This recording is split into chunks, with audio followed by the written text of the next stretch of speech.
5절 말씀까지 사무엘하 강의 22번째 시간을 이어갑니다.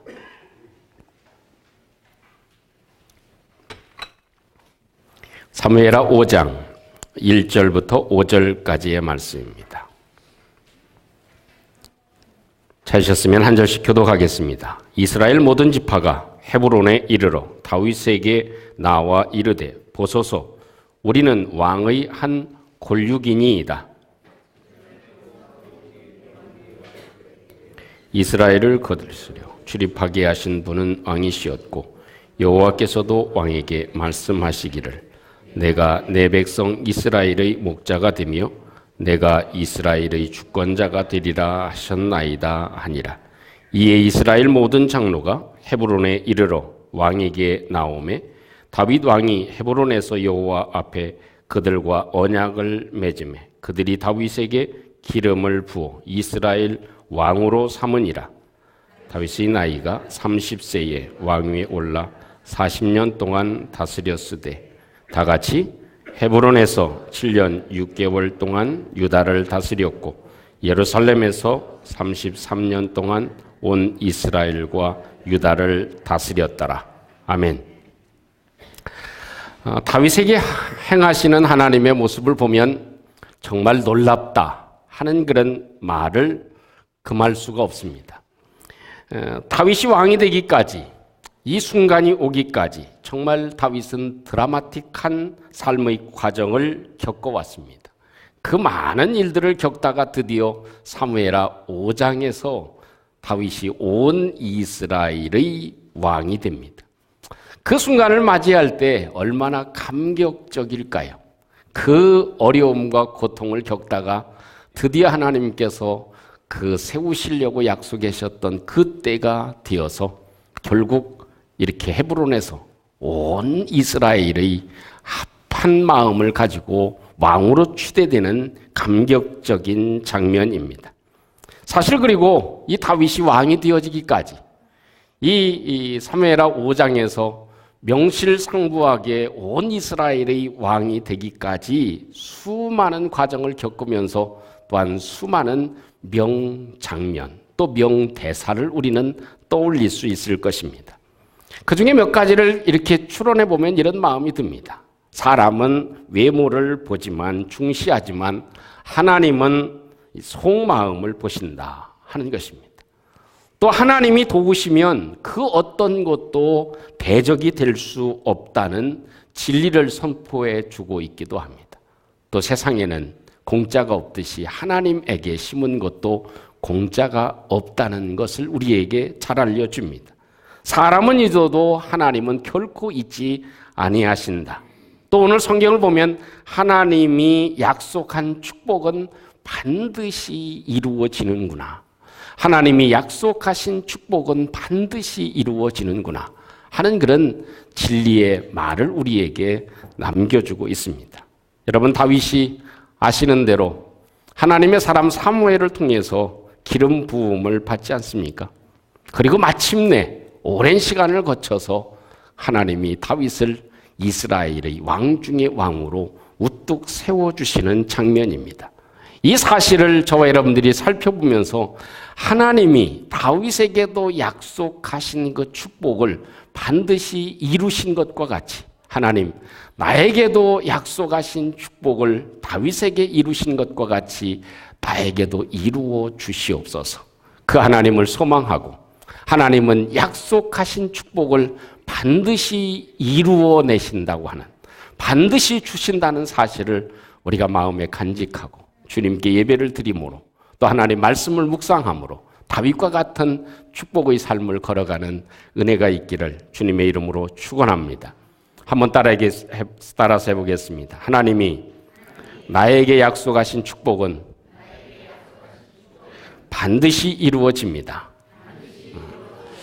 하나님이 약속하신 이 축복이 다윗에게 이루어지기까지 우리에게 교훈해 주고 있고 또 오늘 성경은 우리에게 말씀해 주고 있는 중요한 부분을 함께 더듬어 보고 이 성경 속에 이 말씀 가운데 다윗이 지금까지 겪어온 모든 일들이 함축되어져 있음을 함께 간직하고 우리도 다윗처럼 하나님 약속의 말씀을 붙잡고 우리 하나님이 축복하시는 사람 되어지시는 축복이 있기를 주님의 이름으로 축원합니다. 먼저 볼 수 있는 것은 최선의 믿음의 삶을 사는 것이다. 하나님이 약속하신 축복을 받는 것은 반드시 하나님께서 약속하신 축복은 이루어지게 하시는데 그 하나님의 축복의 약속이 이루어지기까지 우리에게 필요한 부분, 다윗이 우리에게 말씀해 주고 있는 것, 그것은 최선의 믿음의 삶을 사는 것이다. 어제도 그랬듯이 오늘도 최선을 다하는 믿음의 삶을 사는 것이다. 이것이 오늘 성경에서 우리에게 보여주고 있는 중요한 대목입니다. 아시는 대로 오늘 이스라엘 백성들이 다 다윗이 있는 헤브론으로 찾아오잖아요. 그래서 아마 이스보셋이 죽었으니까 찾아온 것은 결코 아닐 것입니다. 이 하나님의 사람들이 모여서 온 이스라엘 사람들이 함께 모여서 헤브론에 있는 다윗에게 찾아옵니다. 하는 말이 그렇습니다. 우리는 왕의 한 고륙입니다. 여러분, 이 말을 아주 쉽게 그냥 지나갈 수도 있는 말입니다. 그 말을 다시 번역해서 말씀을 드리면 이 말의 의미가 얼마나 깊이 있는 얘기인지를 새삼 느끼게 합니다. 그 모든 12지파가 모여가지고 다윗에게 고백하는 말, 누구에게도 해보지 못했던 말, 그 말은 우리는 왕의 한 고륙입니다. 우리는 당신과 몸과 피가 하나인 사람입니다. 우리는 당신의 몸과 당신의 피와 하나인 사람입니다. 어찌 보면 이 말의 고백은 아담의 고백과 같습니다. 당신은 내 뼈 중의 뼈요 살 중의 살이다. 당신과 나는 몸이 같고 살이 같고 당신과 나는 피가 같은 사람입니다. 그런 의미입니다. 여러분, 사실 이 말은 그냥 혈통적으로 이 한 민족 아브라함의 후손인 우리들입니다. 이런 말의 의미는 훨씬 더 뛰어넘는 말이라는 것입니다. 우리는 당신과 한 고륙입니다. 우리는 당신과 몸을 나눈 사람이고 우리는 당신과 피를 나눈 사람입니다. 할렐루야. 그 말의 의미는 뭐예요?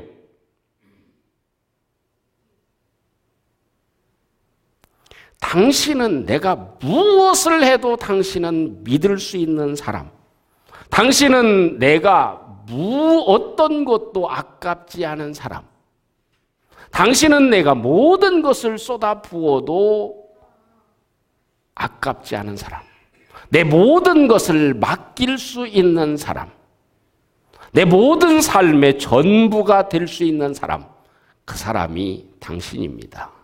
하는 그런 말의 고백이 우리는 당신과 한 고륙이라는 말의 의미입니다. 여러분, 얼마만큼 신뢰할 수 있는 관계에 있는지, 이 이스라엘 백성들이 다윗을 얼마만큼 신뢰했는지, 뒤집어 말하면 다윗의 삶이 그만큼 순결할 뿐만 아니라 최선을 다하는 믿음의 걸음을 걸어왔다는 것을 온 이스라엘이 알고 있다 하는 것입니다. 그런 의미의 말이 오늘 본문에 기록되어져 있는 우리는 왕의 한 고륙입니다. 통틀어서 얘기하면 다윗은 참 믿음의 관계, 사람과의 관계, 지금까지 살아온 모든 삶에 있어서 최선을 다하는 삶을 살았다. 믿음으로 저들에게 신뢰를 보여줬고 믿음으로 저희들에게 살아가는 모든 것을 의지할 수 있는 사람이 되어졌다. 이것을 우리에게 한 몫으로 보여주고 있습니다. 또 하나는 2절에 있는 말씀입니다. 2절 말씀은 이렇게 표현되어져 있죠. 전에 곧 사울이 우리의 왕이 되었을 때에도 이스라엘을 거느려 출입하게 하신 분은 왕이시었습니다. 이런 말을 합니다. 여러분, 이 말은 다윗 왕이 왕되기 이전에 사울 왕의 시절을 얘기해 주고 있죠. 그때에도 다윗 당신 때문에 많은 사람이 발탁이 되어서 우리에게 왕궁을 출입할 수 있는, 이 나라의 일을 할 수 있는 길을 열어주신 분이 당신이었습니다. 제 해석에 아멘 하시면, 동의하시면 아멘 하시기 바랍니다. 그 얘기예요.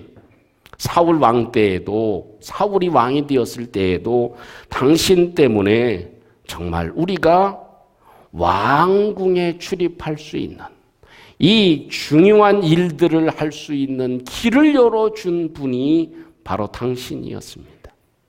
그것이 2절에서 말씀해 주고 있는 중요한 부분입니다. 여러분, 사람에게 길을 열어준 사람.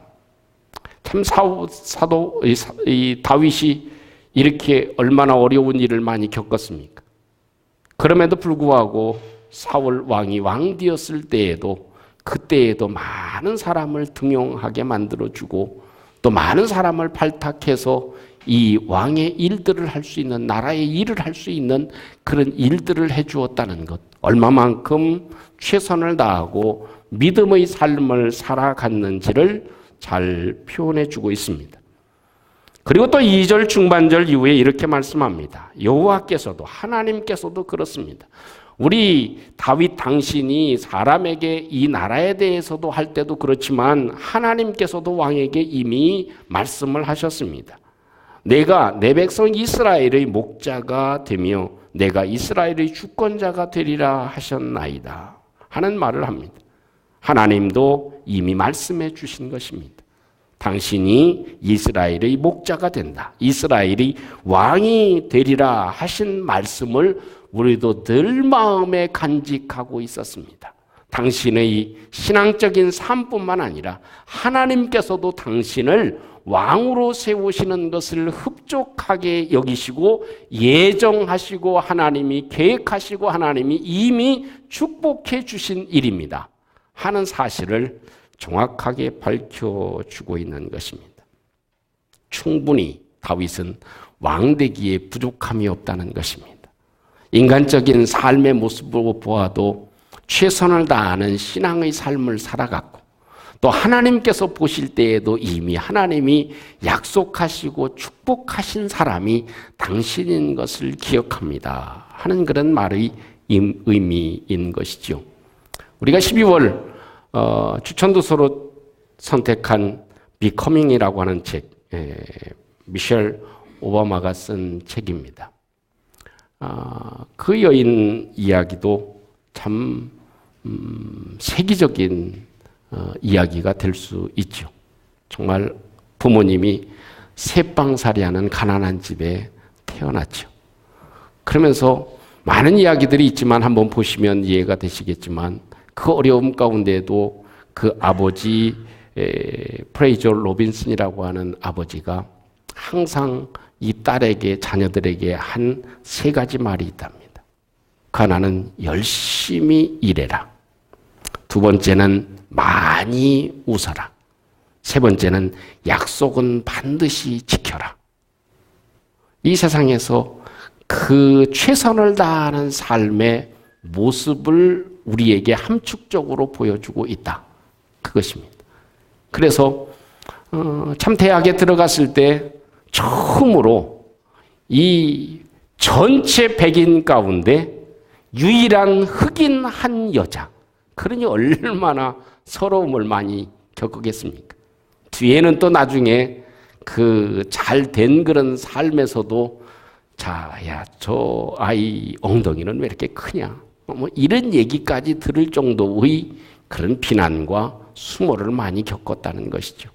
그런 중에도 아버지의 이야기를 기억하고 그 말을 기억하고 최선을 다해서 열심히 일하고 또한 그런 수모를 겪는 말을 들어도 웃음으로 받아 넘기는 훈련이 잘 되었던 여인, 그 여인이 바로 미셸 오바마가 되어진 것이죠. 그래서 결국 세상에서 누릴 수 없는 세상의 많은 사람들을 돕고 또 하나님의 일들을 감당하는 사람이 되어졌던 것입니다. 여러분, 오늘도 이 다윗을 보면서 우리 하나님께서 우리에게 주신 여건들, 이 삶들을 저와 여러분들이 기억하고 하루하루 최선을 다해서 믿음의 걸음을 걸어갈 때 하나님께서는 그 걸음을 외면치 아니하시고 반드시 약속하신 축복대로 너는 내 아들이다, 너는 하나님의 사람인 것을 하나님께서 세상에 증거하게 하시는 축복의 날이 속히 오게 되어질 줄로 믿습니다. 파리에서 있었던 유명한 바이올린 주자였던 파가니니라고 하는 사람을 아시는 분들이 계실 줄 압니다. 그가 첫 공연 때의 일화가 이런 이야기가 있습니다. 이 콧대 높은 프랑스의 귀족들, 그 사람들이 다 모여져 있는 공연장이었습니다. 그 공연장에서 파가니니가 처음 바이올린 연주를 하는 그런 순간이었죠. 그러니 얼마나 긴장도 되겠습니까? 그런데 첫 번 공연이라는 그런 의미가 얼마나 마음을 설레게 하고 또 많은 그런 관중 앞에서 연주를 하는 것이 쉽지는 않죠. 그런데 연주를 하는 시작해서 잘 나가는데 갑자기 바이올린 줄이 하나 턱 끊어졌습니다. 요즘 같으면 그 연주자들이 2개 정도, 3개 정도 이렇게 항상 준비를 하고 있죠. 근데 예전 같은 경우에는 그러지 못하지 않습니까? 그런데 이 바이올린 연주를 하는데 줄 하나가 끊어지면 이 어찌 연주를 할 수 있겠습니까? 그 마음에 그 얼마나 참 털컹 떨어지고 또 이 대처할 수 있는 그런 마음이 생겨지지를 않잖아요. 근데 파가니니는 그 남은 줄을 가지고 연주를 계속합니다. 근데 조금 지나니까 줄 2개가 끊어졌습니다. 그럼 몇 개 남았습니까? 1개가 남았습니다. 한 줄 남은 그 줄로 연주를 끝까지 할 수 있는 대로 연주를 다 해서 그 콧대 높은 귀족들이 다 일어서서 박수를 치는 것. 그런 장면이 파가니니의 첫 공연이었다 하는 것입니다. 사실 우리는 누구나 조금 어려운 일, 힘든 일을 만나고 또 어떻게 해나갈 수 없는 상황에 일을 만나게 될 때 우리는 낙심하기도 하고 우리는 그것을 포기해버리는 마음을 갖기도 합니다. 그러나 다윗은 한 번도 그런 일이 없었다는 것입니다. 최선을 다해서 하나님 앞에 살아가는 삶, 그것이 우리로 하여금 하나님의 축복의 결실을 맺게 하는 중요한 요소가 되어지는 줄로 믿습니다. 또 한 가지 오늘 성경을 통해서 보여주고 있는 말씀, 4절, 5절 말씀 같이 한번 합독해 보겠습니다. 4절, 5절 말씀입니다. 시작. 다윗이 나이가 30세에 왕위에 올라 40년 동안 다스렸으되 헤브론에서 7년 6개월 동안 유다를 다스렸고 예루살렘에서 33년 동안 온 이스라엘과 유다를 다스렸더라. 아멘. 한번 이렇게 생각해 보시죠. 다윗이 왕된 나이가 몇 살이라고 얘기를 합니까? 30세라고 얘기를 합니다. 30세. 우리 30세 이하 되신 분 한번 손 들어보시죠. 30세 이하. 네. 우리 이랑이가 소망이 있습니다. 30세에 왕이 됐다. 우리는 이미 왕 되어야 될 사람들이다. 다윗은 30세에 왕이 됐다. 대단히 빠릅니까? 늦습니까? 대단히 빠르지 않습니까? 사실 다윗이 사무엘을 통해서 왕으로 기름 부음을 받은 때 그 나이로는 성경에 언급되어져 있지 않습니다. 근데 대략 추론해 볼 수 있는 것은 대략 17세다 이렇게 추론을 합니다. 그러면 이 다윗이 한 몇 년 동안 13년 동안의 공백 기간이 있었음을 짐작할 수 있습니다.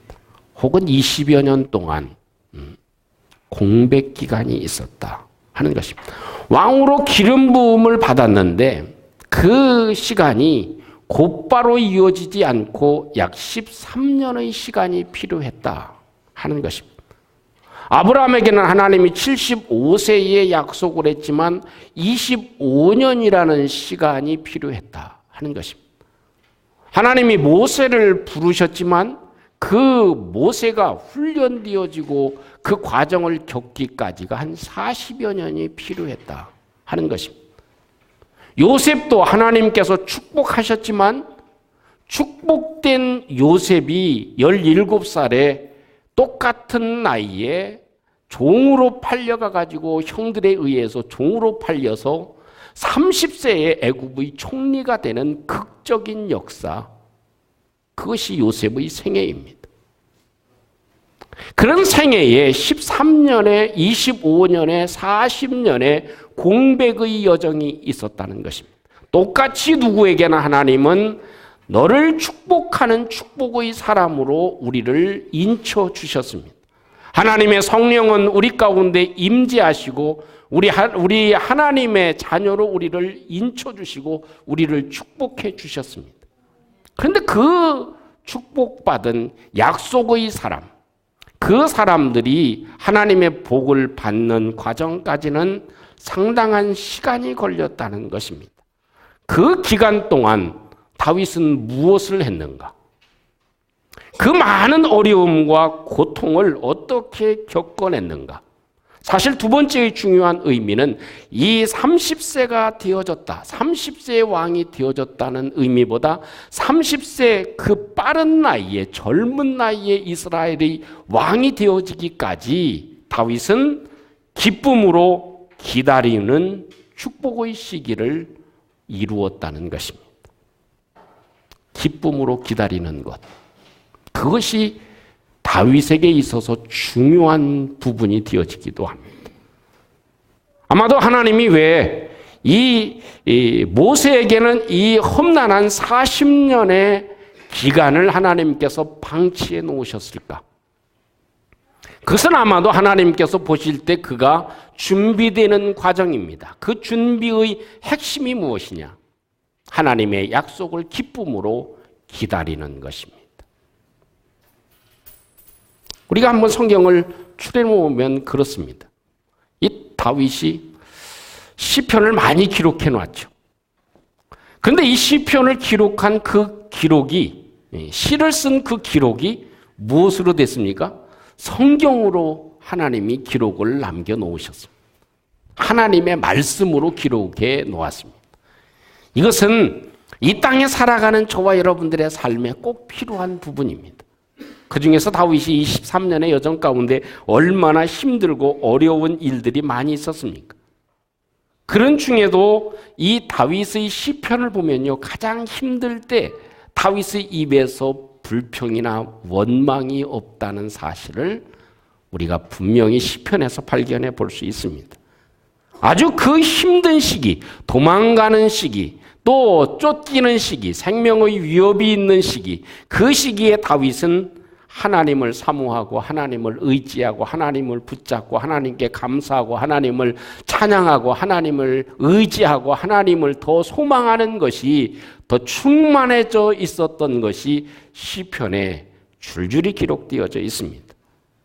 여러분, 이 힘든 기간 동안 적어놓은 시편이 시편 34편, 시편 52편, 시편 54편, 시편 57편, 59편, 63편, 142편.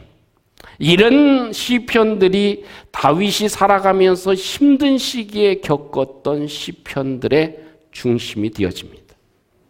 여러분, 한번 시편을 펴놓고 한번 읽어봤으면 좋겠습니다. 그 중에 한 편, 시편 34편입니다. 이 시편 34편은요, 제가 오늘 기원 말씀을 낭송할 때 제가 읽었던 말씀입니다. 시편 34편은요, 이 다윗이 아비멜렉 앞에서 미친 채 하다가 쫓겨났을 때 지은 시편입니다. 자기가 살기 위해서 침을 흘리고 미친 채 하다가 쫓겨나서 겨우 생명을 부지했을 때 다윗은 무엇이라고 하나님께 고백을 해놨는가? 우리 한번 잠깐 읽어보면 그 말씀이 얼마나 놀라운지 모릅니다. 우리 함께 한번 9절까지의 말씀, 8절까지의 말씀만 함께 한번 합독해 봅니다. 시작. 내가 여호와를 항상 송축하며 내 입술로 항상 주를 찬양하리이다. 내 영혼이 여호와를 자랑하리니 곤고한 자들이 이를 듣고 기뻐하리로다. 나와 함께 여호와를 광대하시다 하며 함께 그의 이름을 높이세. 내가 여호와께 간구하며 내게 응답하시고 내 모든 두려움에서 나를 건지셨도다. 그들이 주를 앙망하고 광채를 내었으니 그들의 얼굴은 부끄럽지 아니하리로다. 이 곤고한 자가 부르짖음에 여호와께서 들으시고 그의 모든 환난에서 구원하셨도다. 여호와의 천사가 주를 경외하는 자를 둘러 진치고 그들을 건지시는도다. 너희는 여호와의 선하심을 맛보아 알지어다. 그에게 피하는 자는 복이 있도다. 아멘. 여러분,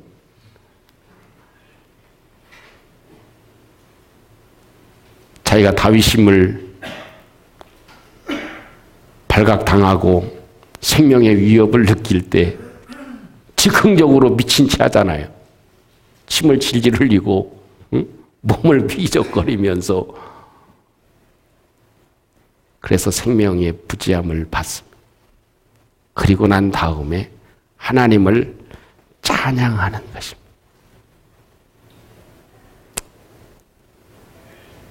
이 공고한 자가 부르짖음에, 이 공고한 자가 부르짖음에, 이 연약한 사람이 부르짖음에, 내가 어쩔 수 없는 상황에 하나님께 부르짖음에 여호와께서 들어주셨다. 그 모든 환난에서 구원하셨도다. 이 시편을 보면서 이런 마음이 듭니다. 나는 무엇이라고 적을까? 나 같으면 무엇이라고 적을 수 있었을까? 하나님, 기름 부으신 때는 언제고 이런 추악한 꼴을 당하게 하시는 이유는 무엇인가요? 내가 이렇게까지 하면서 살아야만 합니까? 내 이방 사람에게 이런 수모를 겪고 있습니다. 내가 침을 흘리며 미친 채 하는 것보다 내가 죽는 편이 훨씬 더 낫지 않을까요?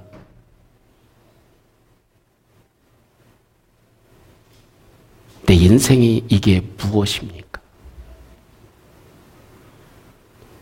사는 것보다 죽는 게 훨씬 더 낫겠습니다.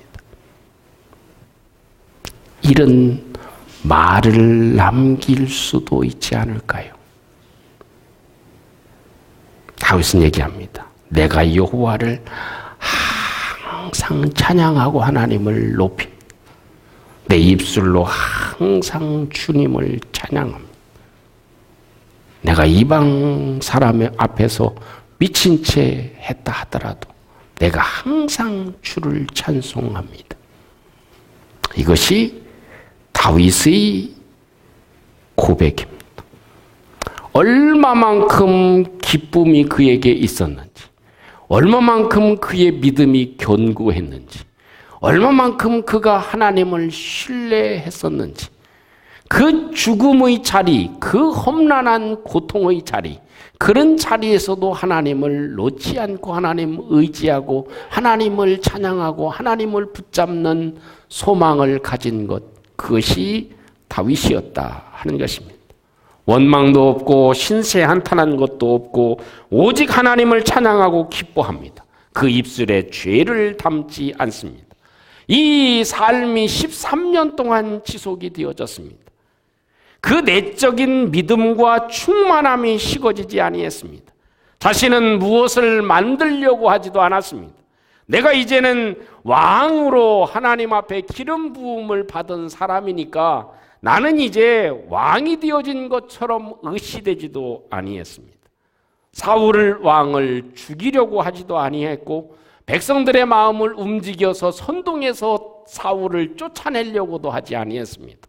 자기의 삶에 어떤 노력을 하지도 않았습니다. 그렇다고 포기하지도 않았습니다. 오히려 믿고 기다렸습니다.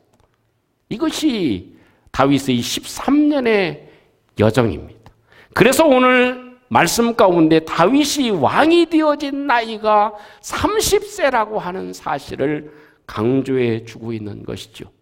믿음으로 기뻐하고 즐거워하고 우리의 삶에 미친 채 해야 살아남을 수 있는 삶의 현실이 있더라도, 쫓기고 또 쫓기는 삶이 있더라도, 돈에 쫓기고 사람에 쫓기고 시간에 쫓기고 우리의 인생에 쫓기는 삶을 살아간다 할지라도 우리 하나님을 기뻐하고 즐거워하고 내적인 충만함을 갖는 것, 그것이 세상에서 하나님이 약속하신 것을 우리에게 주시는 축복의 때를 단축할 수 있는 중요한 이유가 된다는 것입니다. 우리가 잘 아는 강철왕 카네기 사무실에는 이 커다란 그림 한 점이 걸려 있었다고 합니다. 근데 그 그림은 뭐 유명한 사람이 그린 것 같죠? 시가가 얼마큼 되겠습니까? 한 10억 정도 최소한 그렇게 나갈 거라고 생각하지만 그렇지 않습니다.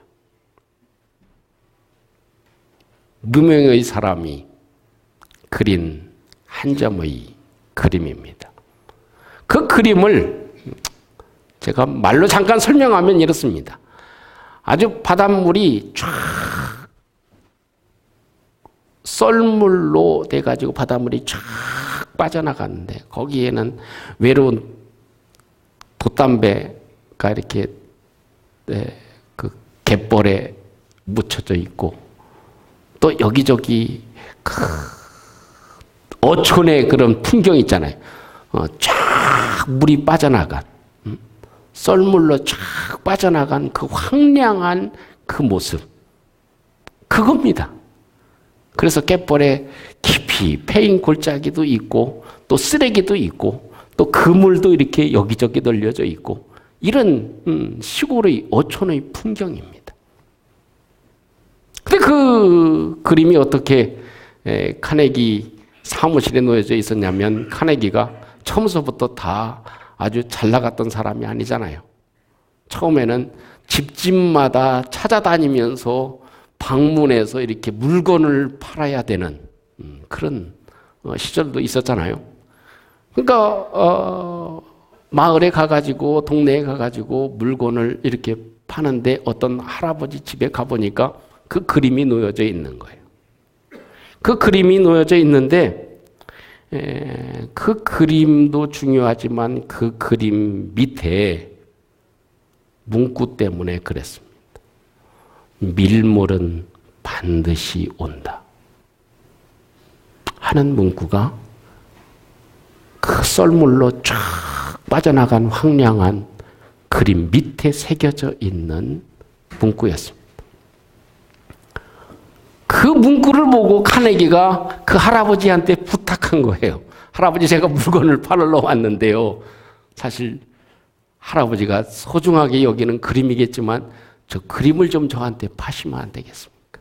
저 그림을 좀 파시면 안 되겠습니까? 그래서 그 카네기가 그 그림을 사가지고 오게 된 것이죠. 그리고 그가 세계적인 갑부가 되었어도 자기의 사무실 뒤편에 그 그림을 놓은 것입니다. 뭐라고요? 쓴 글씨, 밀물은 반드시 온다. 밀물은 반드시 온다. 내 인생에 황량한 때도 오고 슬픈 날도 오고 눈물의 날도 오고 내 뼈가 마르는 날도 오지만 반드시 하나님이 우리에게, 나에게 밀물의 은혜를 주시리라. 나에게 밀물은 반드시 온다. 그것입니다. 다윗의 삶에도 역시 똑같습니다. 누구도 다윗이 왕이 되어지리라고 생각을 못했을 것입니다. 다윗의 삶은 끝났다고 생각할 수도 있습니다. 그런데 하나님은 저를 외면치 아니하시고 다윗에게 밀물이 오는 날 사무엘하 5장을 주셨습니다. 그를 세우시고 온 이스라엘이 명실상부하게 이 왕으로 추대하는 이 대장엄한 광경을 저와 여러분들이 맛보고 있는 것입니다. 한번 따라해 보겠습니다. 밀물은 나에게도 반드시 옵니다. 다윗의 인생에도 썰물의 힘든 시기도 있었습니다. 그러나 밀물이 드디어 왔습니다. 믿음의 성도인 저와 여러분들에게도 반드시 하나님이 주시는 밀물이 온다는 사실을 믿고 주님을 의지하는 저희들 되어지기를 주님의 이름으로 축원합니다. 최선을 다해서 믿음의 삶을 오늘도 내일도 이어나가 봅시다. 항상 주님 의지하고 기뻐하고 즐거워하며 나에게 맡겨진 지금 하루의 일들을 최선을 다할 때 하나님은 우리에게 은혜를 베풀어 주실 것입니다. 미셸 오바마가 그 아버지가 한 말처럼 최선을 다해라, 열심히 해라, 무슨 일을 하든 열심히 해라. 항상 웃어라, 많이 웃어라.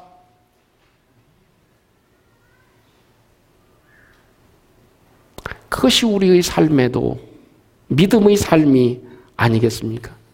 그것이 바로 우리에게 주시는 메시지 아닐까요?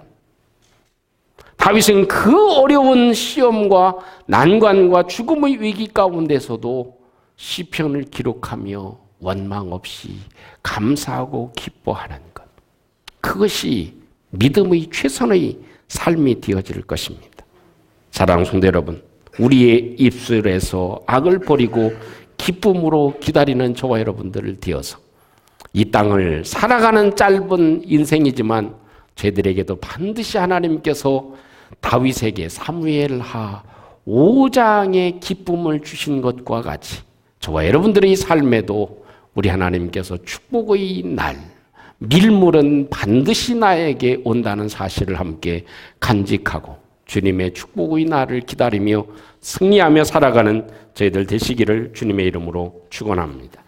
우리 함께 같이 한번 통성으로 기도합니다. 하나님이 약속하셨으면 하나님은 반드시 축복해 주십니다. 하나님께서는 우리를 외면치 아니하십니다. 이 말씀을 함께 간직하고 이 사무엘하 5장에서 드디어 이 다윗이 명실상부한 이스라엘의 왕으로 등극하는 이 장면을 저와 여러분들이 기억하고 하나님 최선의 믿음의 삶을 살아가도록 하나님 도와주시옵소서. 하나님 기쁨으로 기다리는 은혜가 우리 가운데 있게 해 주시옵소서. 나에게도 반드시 하나님이 주시는 밀물이 온다는 사실을 기억하고 우리 주님을 기다리며 소망하는 저희들 되게 해 주시옵소서. 우리 함께 같이 한번 통성으로 우리 함께 기도하겠습니다.